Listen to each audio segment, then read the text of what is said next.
The students of class 9, welcome to class station. আজি তোমালোকৰ বাবে এটি সুন্দৰ কবিতাৰ ৰূপত এটা সাধু লৈ আহিছো। A Legend of the Northland. কবি হৈছে ফিবি কেৰী। ইংৰাজী সাহিত্যত এনে ধৰণৰ কবিতাবিলাকক বেলাড বুলিও কোৱা হয়। এতিয়া এই বেলাড কি তোমালোকে জানি লোৱাচোন। বেলাড হৈছে সৰু সৰু দফা বা ষ্টেঞ্জাত ভাগ কৰা কিছুমান গীতি কবিতা। বেলাড লোককথাৰ আধাৰত মুখে মুখে প্ৰচলিত হৈ অহা গীতি কবিতা।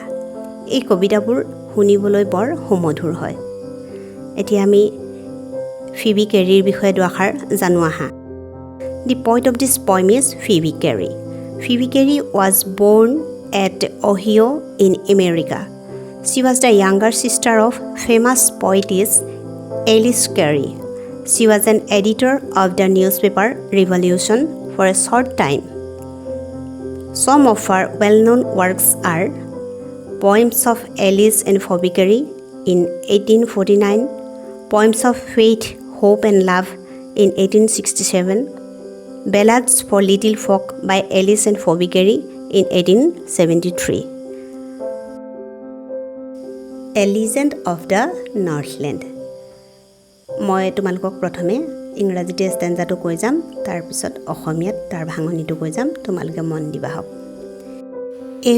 Away in the Northland, where the hours of the day are few and the nights are so long in winter that they cannot sleep them through. নৰ্থলেণ্ডৰ পৰা বহু দূৰৈত, য'ত শীতকালৰ দিনৰ সময়বোৰ বৰ কম হয় আৰু ৰাতিটো অধিক দীঘলীয়া হয়। ৰাতিটো ইমানেই দীঘলীয়া হয় যে গোটেই ৰাতিটো শুই শুই আমনি লাগে। Where they harness the swift reindeer to the sledges when it snows and the children look like bears cub in their funny furry clutches. য'ত তেওঁলোকে বেগী বলগা হৰিণবিলাকক সজাই লয়, যিবিলাকে তেওঁলোকৰ স্লেজ গাড়ী চলায়, আৰু সেই সময়খিনিত যেতিয়া বৰফ পৰে আৰু সৰু ল'ৰা ছোৱালীবিলাকক নুমাল কাপোৰেৰে আবৃত কৰি ৰাখে আৰু তেওঁলোকক দেখিবলৈ মৰম লগা ভালুকৰ পোৱালিৰ দৰে দেখা যায়। They tell them a curious story. I don't believe this true, and yet you may learn a lesson if I tell the tale to you. তেওঁলোকে এটা অদ্ভুত কাহিনী কয়। সেই কাহিনীটো সত্য বুলি যদিও বিশ্বাস কৰা নাযায়, কিন্তু তথাপি তাৰ পৰা তোমালোকে এটা কথা শিকিব পাৰা, এটা সাধু কথা সেইটো। Once when the good Saint Peter lived in the world below and walked about it, preaching just as he did, you know. এবাৰ হজ ছেইণ্ট পিটাৰে যেতিয়া পৃথিৱীত বাস কৰিছিল আৰু পৃথিৱীত বাস কৰি ধৰ্ম প্ৰচাৰৰ বাবে কাম কৰিছিল, ধৰ্মৰ বাণীবিলাক প্ৰচাৰ কৰি ফুৰিছিল। আৰু তোমালোকে নিশ্চয় জানা, সেইটো কবিয়ে তোমালোকে জানা বুলিয়ে ধৰিছে, মই কৈ দিছোঁ। যীশুখ্ৰীষ্টৰ বাণীবোৰ ছেইণ্ট পিটাৰে প্ৰচাৰ কৰি ফুৰিছিল, আৰু সেই সময়ৰ এটা কথা। He came to the door of a cottage in traveling round the earth where a little woman was making cakes and baking them on the hearth. তেওঁ এইদৰে ঘূৰি ঘূৰি এঘৰ মানুহৰ দুৱাৰমুখত উপস্থিত হৈছিলহি, য'ত এগৰাকী মহিলাই পিঠা বনাই আছিল আৰু সেইবোৰ জুহালত সেকি আছিল, অৰ্থাৎ জুইত পিঠা বনাই আছিল। ইয়াত তোমালোকে কেক বুলিও ক'ব পাৰা, কেক বনাই আছিল। কেকটো তোমালোকৰ সকলোৰে পৰিচিত নহয় জানো? And being faint with fasting, for the day was almost done, he asked her from her store of cakes to give him a single one. আৰু ভোকে পিয়াহে তেওঁ দুৰ্বল হৈ আছিল, কাৰণ তেওঁ গোটেই দিনবোৰ ঘূৰিয়ে ফুৰিছিল নহয় জানো? আৰু দিনটোৰ শেষ হোৱাৰ সময় হৈছিল। তেওঁ তাইক কি কৰিলে? তাই পিঠাৰ ভঁৰালৰ পৰা মাত্ৰ এটুকুৰা পিঠা দিবলৈ কৈছিল। So she made a very little cake, but as it baking lay, she looked at it, and though it seemed to too large to give away. সেয়েহে তাই এটি অতি ক্ষুদ্ৰ কেক বনালে আৰু সেইটো হেকিলে।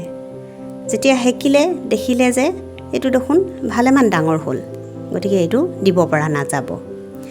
Therefore she needed another and still a smaller one, but it looked, when she turned it over, as large as the first had done.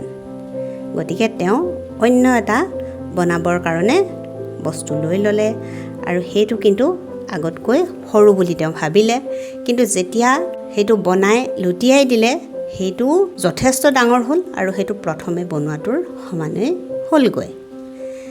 Then she took a tiny scrap of dough and rolled it flat and baked it thin as a wafer, but she could not part with that.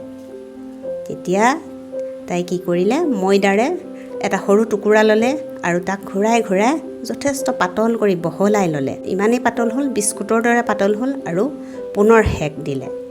Hack দিয়াত সেইটো অকণমান ফুলি উঠিলে, কিন্তু সেইটো তেওঁৰ মনে দিবলৈ নক'লে, অৰ্থাৎ সেইটো তেওঁ দিব নোৱাৰিলে।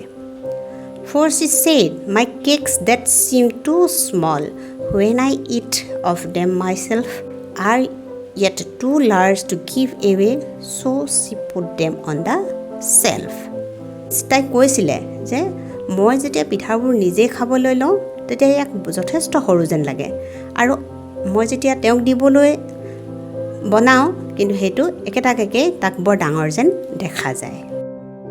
Then good Peter grew angry, for he was hungry and faint, and surely such a woman was enough to provoke a saint. তেতিয়া চেণ্ট পিটাৰৰ যথেষ্ট খং উঠিল, কিয়নো তেওঁৰ যথেষ্ট ভোক লাগি আছিল আৰু তেওঁ বহুত দুৰ্বল হৈ আছিলে।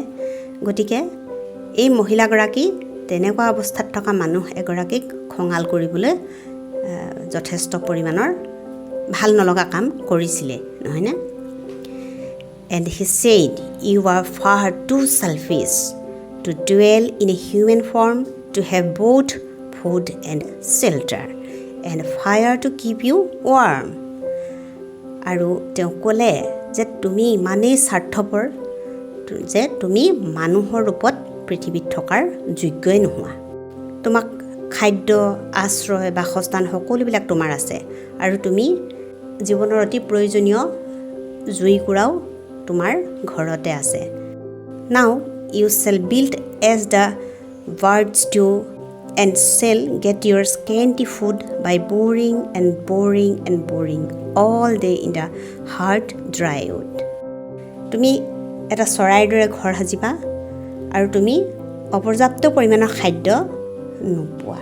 তুমি যিকণ পৰ্যাপ্ত খাদ্য পাবা সেয়া গোটেই দিনটো কঠিন কাঠত খুটিয়াই তুমি সেইকণ অৰ্জন কৰিব লাগিব। Then up she went through the chimney, never speaking a word, and out of the top flew a woodpecker, for she was changed to a bird. তেতিয়া কি কৰিলে, তেওঁ এটা শব্দও ক'বলৈ সময় নাপালে আৰু ভুৰুংকৈ কি হ'ল, ধোঁৱা যোৱা নলীডালেদি ওপৰলৈ উৰি গুচি গ'ল আৰু চিমনিৰ ওপৰৰ অংশটোৱেদি বাঢ়ৈ থকা এটা চৰাই দেখা গ'ল, কিয়নো সেই মহিলাগৰাকীয়ে বাঢ়ৈ থকা চৰাইলৈ ৰূপান্তৰিত হৈছিল। She had a scarlet cap on her head, and that was left the same, but all the rest of her clothes were burnt black as coal in the flame. তাই মূৰত এটা উজ্জ্বল ৰঙা ৰঙৰ টুপি পিন্ধি আছিল আৰু সেইটো সেইভাগেই থাকি গ'ল, কিন্তু বাকী সকলো কাপোৰ জুইয়ে পুৰি পেলাইছিল আৰু সেইবোৰ জুই শিখাত কয়লাৰ দৰে ক'লা হৈ গৈছিল। And every country schoolboy had seen her in the wood, where she lives in the trees till this very day, boring for food. দেশৰ আৰু গাঁৱৰ প্ৰত্যেক স্কুলীয়া ছাত্ৰই তাইক অৰণ্য বা জংঘলত দেখা পায়, য'ত তাই আজিও গছতেই বসবাস কৰে আৰু খাদ্যৰ বাবে শুকান কাঠত একেৰাহে খুটিয়াই থাকে। ভাবিছোঁ তোমালোকে কবিতাটি ভালদৰে বুজিব পাৰিছা। ইয়াৰ পাছতে তোমালোকৰ বাবে অন্য এটি কবিতা আলোচনা কৰিম। ছাত্ৰ ছাত্ৰীসকল, তোমালোকৰ বাবে আমি আমাৰ ৱেবছাইট classtation.org-ত তোমালোকৰ সুবিধাৰ্থে এ লিজেণ্ড অফ দ্য নৰ্থলেণ্ড কবিতাটিৰ ছামাৰীৰ লগতে শ্বৰ্ট কুৱেশ্যন আৰু লং কুৱেশ্যনসমূহ বিশদভাৱে আলোচনা কৰা আছে। তোমালোকে ৱেবছাইট ভিজিট কৰি কুৱেশ্যন আনচাৰসমূহ সংগ্ৰহ কৰি ল'বা।